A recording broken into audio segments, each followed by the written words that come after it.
Selalu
pasti ku dapat mujizat yang besar. Katakan Yesus, aku percaya.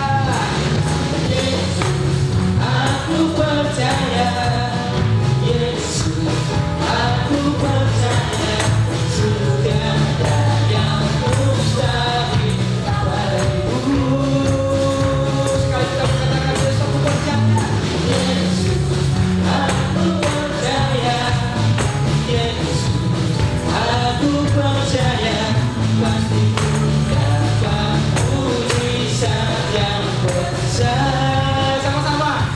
Aku percaya. Percaya.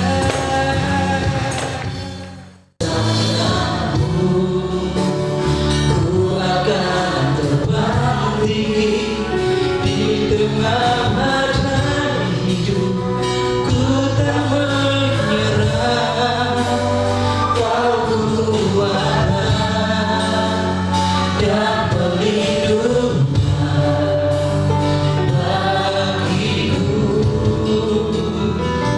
Pertolonganku di tempat maha tinggi.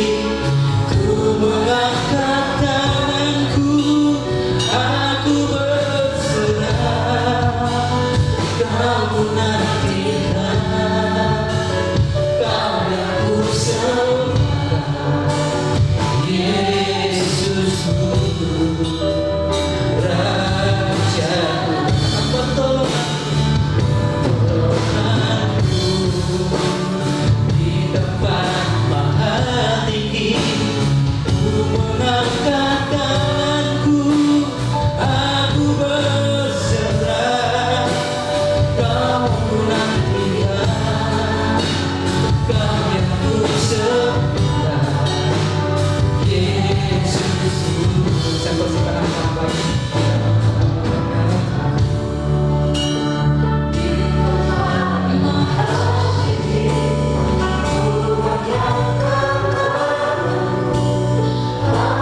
berserah. Kau menantikan, Kau yang ku sembah. Yesusku.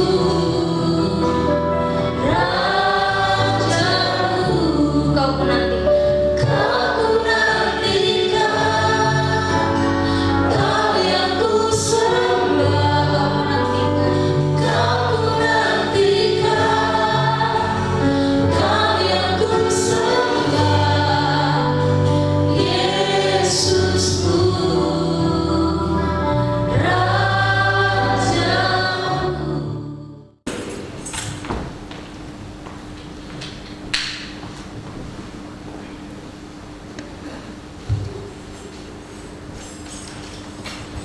Ya, pagi hari ini saya mengucap syukur untuk segala kebaikan dan kemurahan Tuhan dalam kehidupan saya secara pribadi. Saya percaya juga Bapak Ibu Saudara juga mengalami akan pertolongan Tuhan, lawatan Tuhan selama 1 minggu ini. Benar? Amin. Kita pagi hari ini akan belajar firman Tuhan yang sudah nggak asing lagi untuk kita dengar, untuk kita renungkan bersama pagi hari ini. Kita langsung saja membuka ayat firman Tuhan pagi hari ini yang terdapat dalam Mazmur pasal 121.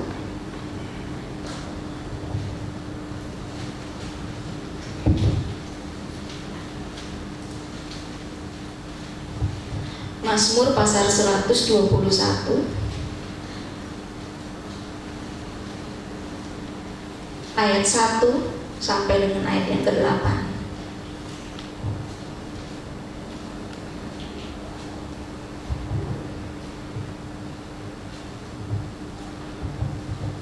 Bapak Ibu dapat semua? Saya akan membacakannya bagi kita semua. Mazmur pasal 121 ayat yang pertama sampai dengan ayat yang ke-8.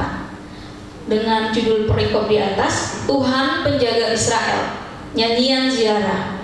Aku melayangkan mataku ke gunung-gunung, dari manakah akan datang pertolonganku? Pertolonganku ialah dari Tuhan yang menjadikan menjadikan langit dan bumi. Ia tak akan membiarkan kakimu goyah, penjagamu tidak akan terlelap. Sesungguhnya tidak terlelap dan tidak tertidur menjaga Israel. Tuhanlah penjagamu, Tuhanlah naunganmu di sebelah tangan kananmu. Matahari tidak menyakiti engkau pada waktu siang, atau bulan pada waktu malam. Tuhan akan menjaga engkau terhadap segala kecelakaan. Ia akan menjaga nyawamu.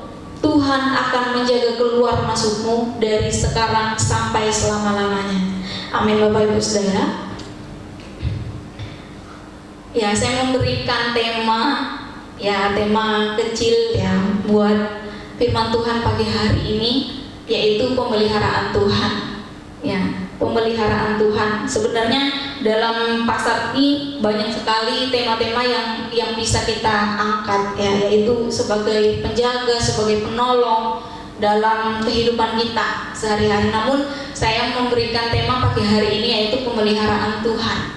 Nah, Bapak Ibu Saudara yang terkasih, Mazmur 121 ayat 1 sampai 8 ini merupakan sebuah mazmur pengharapan ya, pengharapan bagi umat Allah, pengharapan bagi orang-orang yang percaya, pengharapan bagi saya dan pengharapan bagi Bapak Ibu Saudara. Kalau tadi kita sudah baca begitu detailnya Tuhan ya, menjadi penolong, penjaga, bahkan memelihara akan kehidupan setiap orang-orang percaya.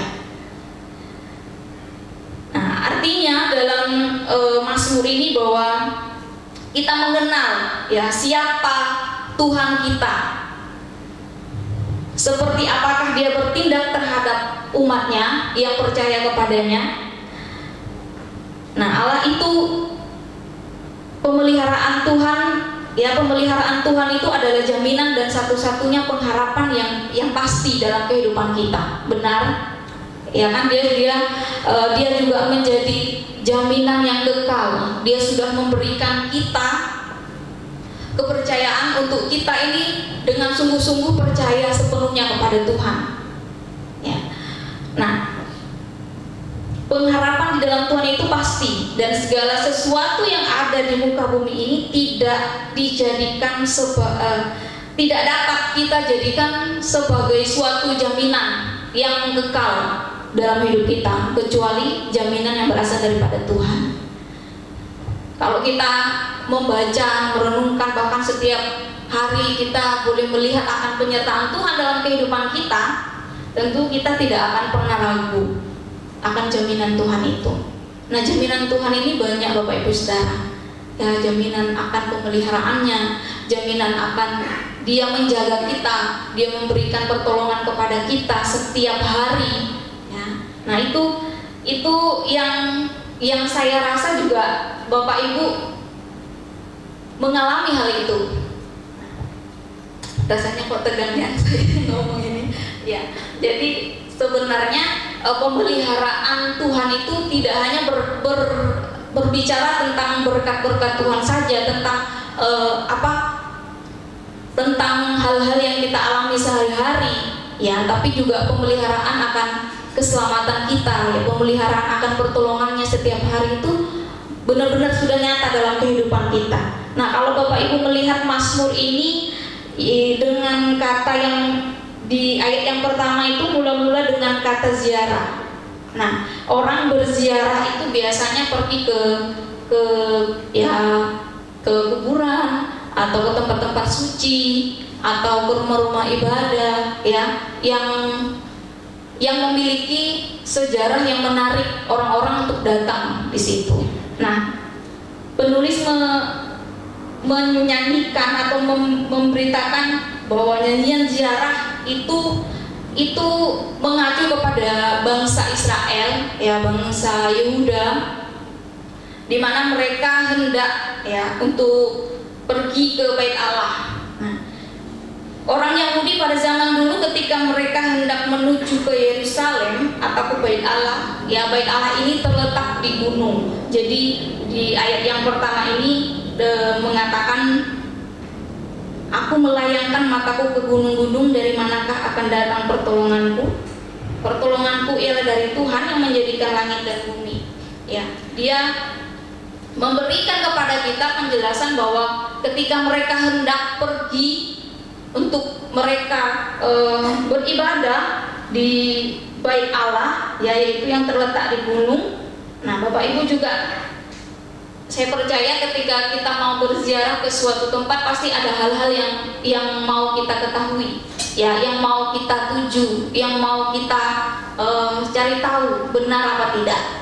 Nah, begitu juga dengan bangsa Israel pada saat itu ketika mereka menuju tempat ziarah, yaitu tempat di mana mereka setiap tahun itu harus hadir ibadah untuk memperingati hari raya. Nah, bagi orang Israel, mereka diharuskan beribadah atau berkunjung ke Bait Allah yang ada di Yerusalem 1 kali dalam setahun setiap hari raya. Jadi mereka setiap 1 kali 1 tahun itu harus wajib untuk datang ke Bait Allah. Ya.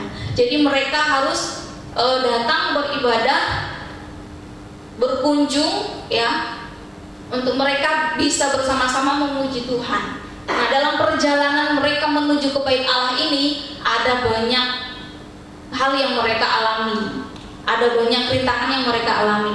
Karena kalau dikatakan tempatnya itu di gunung-gunung, Bapak Ibu, untuk bangsa Israel itu sampai kepada Bait Allah, ya, kepada tempat yang mereka tuju, mereka mengalami yang namanya masalah.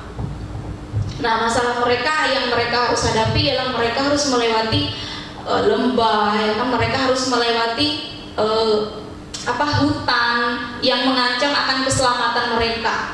Entah itu binatang buas, ya, penyamun, apalagi kalau mereka melewati padang gurun, ya kan, mereka akan merasa kehausan dan lain sebagainya. Nah, itu yang dialami oleh bangsa Israel ketika mereka hendak menuju kepada Bait Allah.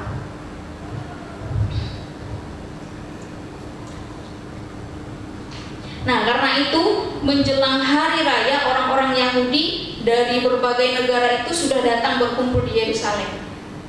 Jadi karena tempatnya terletak di gunung, tentu mereka harus mendaki untuk sampai ke Bait Allah. Nah, untuk naik ke Bait Allah, ya tadi saya sudah katakan mereka harus melewati banyak rintangan, kepanasan, ya. Jadi lewat hutan, ya, mereka harus berhadapan dengan binatang-binatang buas yang hendak menerkam mereka. Nah, supaya mereka bisa dengan selamat sampai kepada tempat tujuan mereka, yaitu Bait Allah. Waktu mereka naik, itulah, ya, ini mazmur ini mereka nyanyikan sebagai nyanyian ziarah mereka, bahwa hanya pertolongan Tuhan saja mereka bisa sampai ke Bait Allah itu. Nah, saya memberikan tema yaitu pemeliharaan Tuhan. Bapak Ibu bisa melihat kata penulisan nama Tuhan, ya. Kita melihat bahwa di Alkitab dengan jelas mengatakan bahwa nama Tuhan itu ditulis dengan huruf yang besar. Huruf yang besar, ya. Jadi dengan demikian Allah Israel itu adalah Tuhan penolong.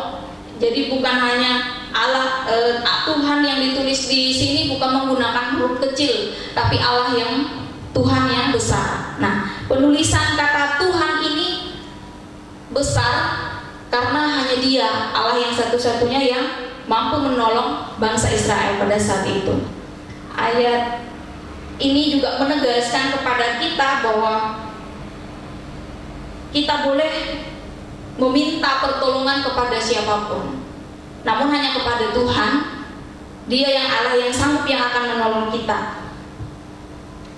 Nah, kata pemeliharaan Tuhan dalam tema saya, kalau kita pelajari atau saya ambil dari Kamus Besar Bahasa Indonesia, itu kata pemeliharaan itu ialah proses, cara, perbuatan memelihara, terus penjagaan, kemudian penyelamatan, penghindaran dari bahaya.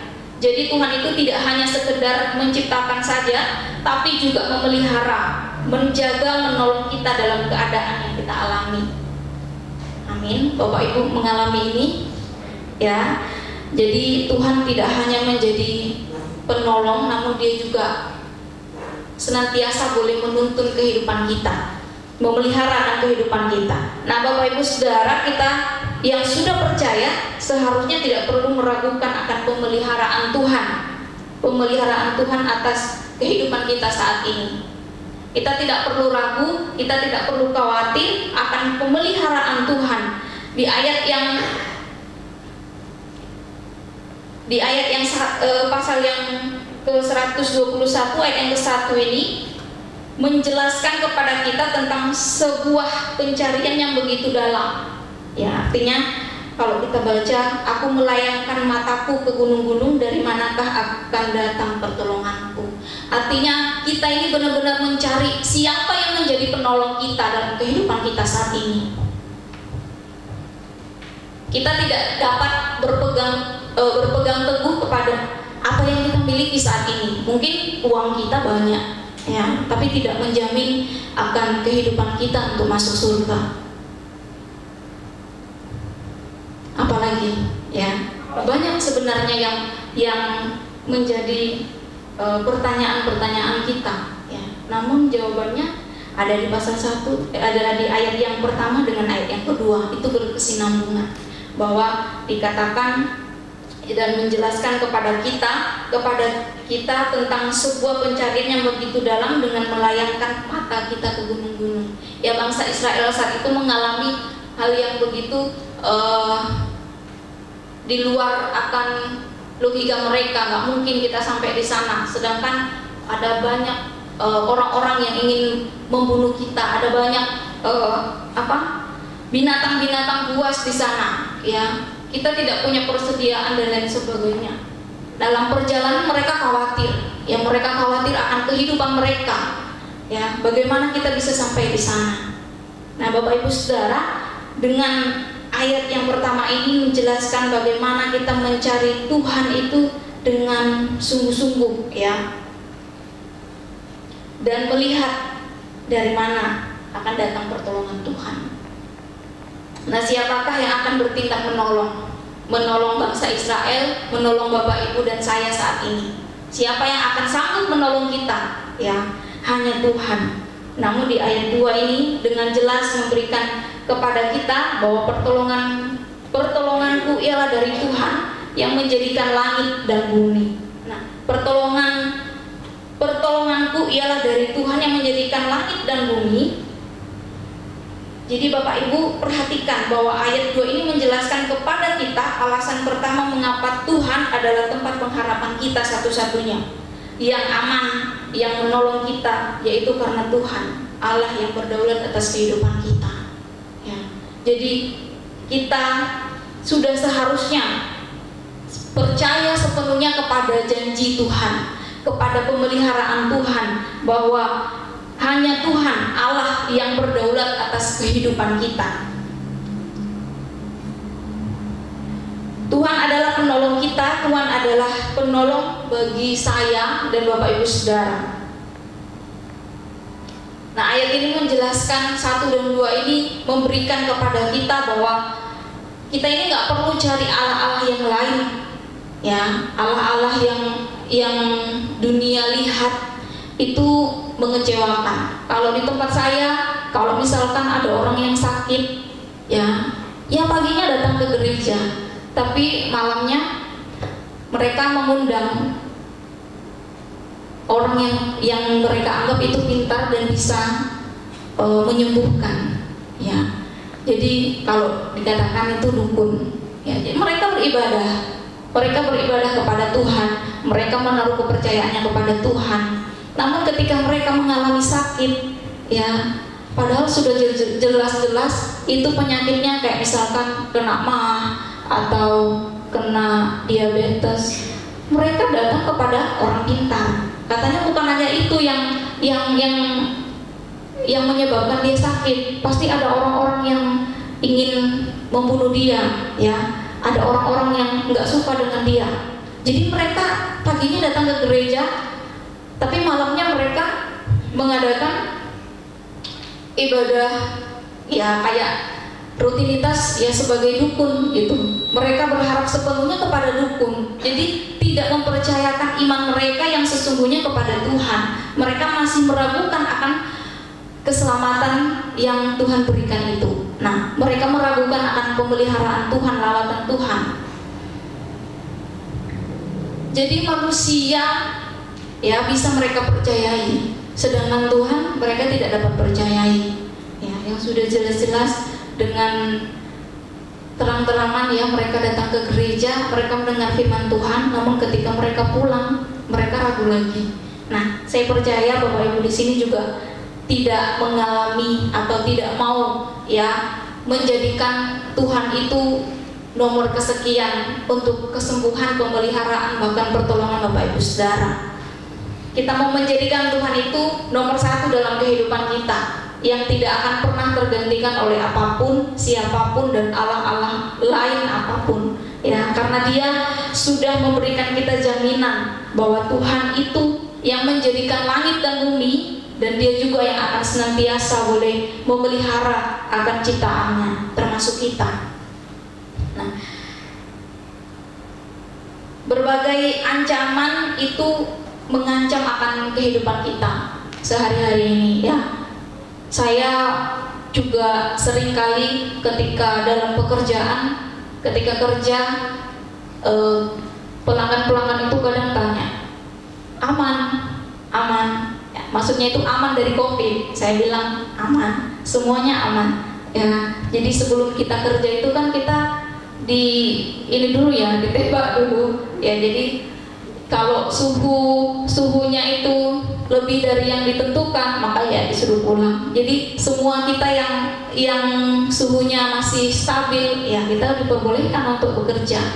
Nah, Bapak Ibu Saudara, akhir-akhir ini ya karena COVID kita seringkali merasa takut, khawatir ya. Kita merasa mau kemana-mana itu kayak dikejar-kejar oleh beban yang begitu berat ya. Takut bertemu dengan orang-orang baru, takut bertemu dengan pelanggan, takut bertemu dengan sanak saudara kita yang berkunjung ke tempat kita.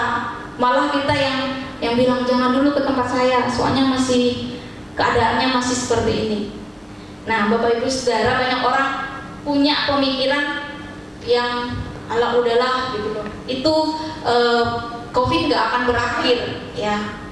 Virus itu nggak akan selesai.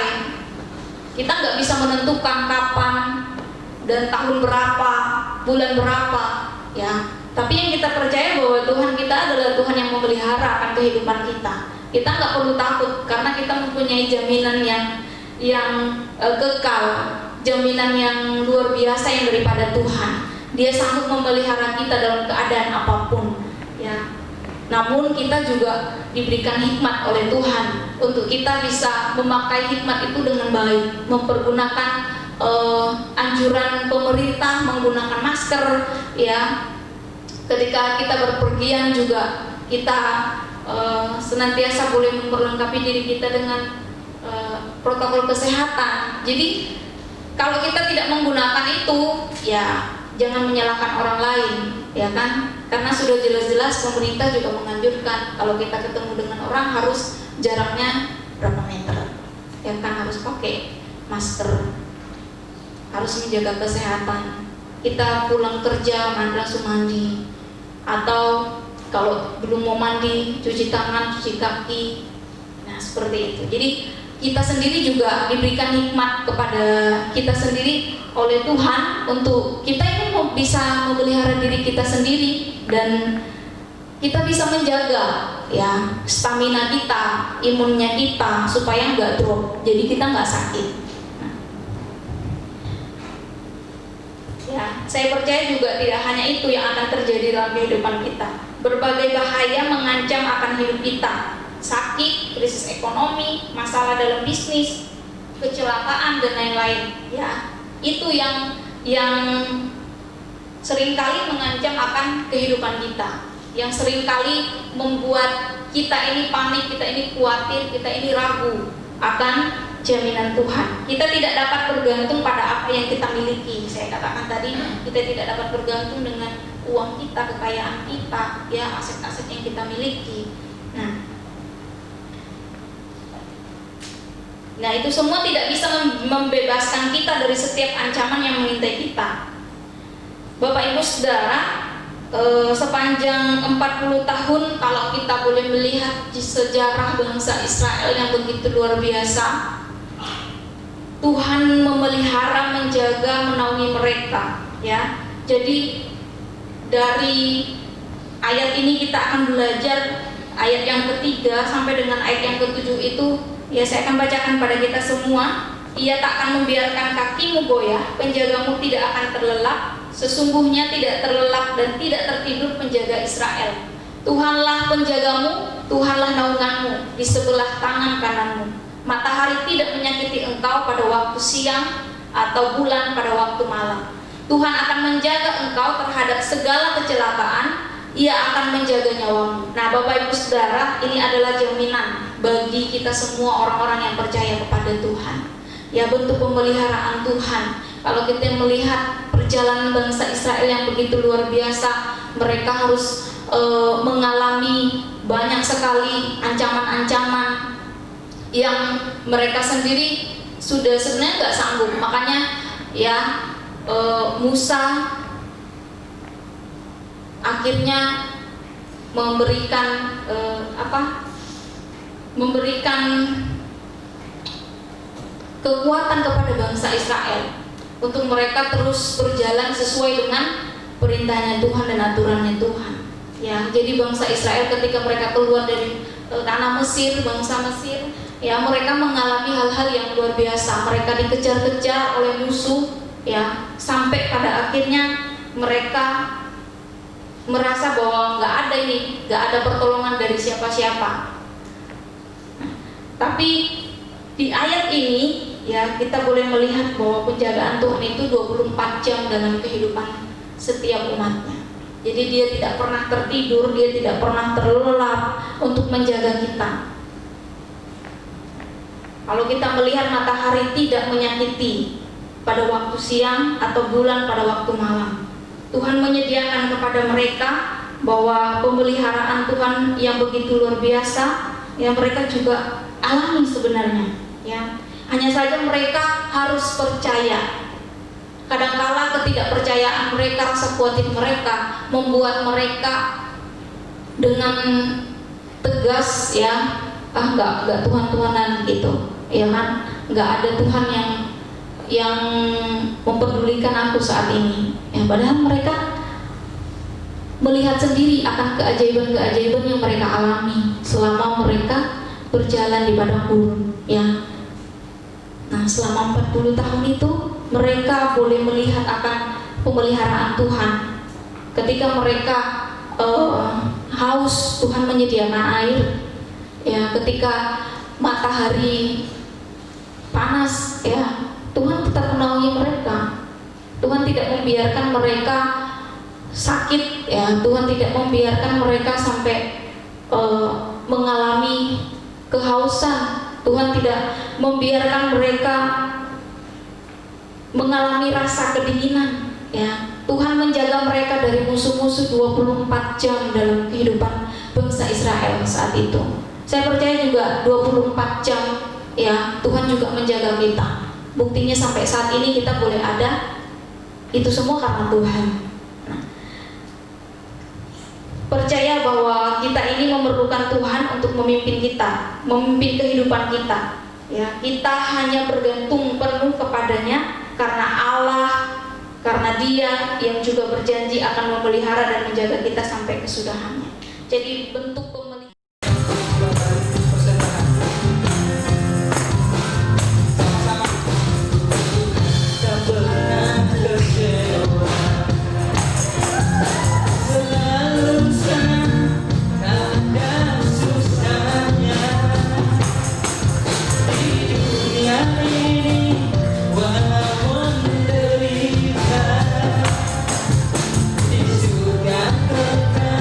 Suka cinta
keluar dalam Yesus Tuhan. Sekali lagi dalam Yesus, Yesus segala teratasi. Air mata duka, hidup kekurangan, himpitan masalah. Ada jalan keluar dalam Yesus Tuhan. Pasti ada jalan keluar. Ada jalan keluar dalam Yesus Tuhan. Pasti ada jalan. Pasti ada jalan keluar. Sama-sama kita